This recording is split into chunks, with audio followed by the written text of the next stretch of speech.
أعوذ بالله من الشيطان الرجيم. بسم الله الرحمن الرحيم.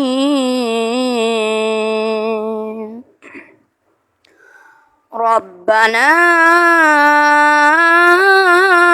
إنك تعلم ما نخفي وما نعلن وما يخفى على الله من شيء في الأرض ولا في السماء.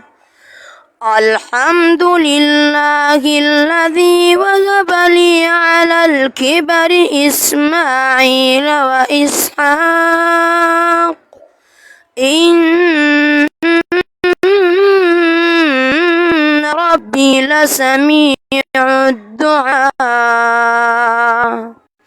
رب اجعلني مقيم الصلاة ومن ذريتي ربنا وتقبل دعاء.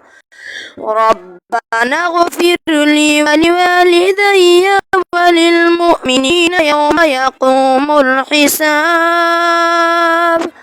ولا تحسبن الله غافلا عما يعمل الظالمون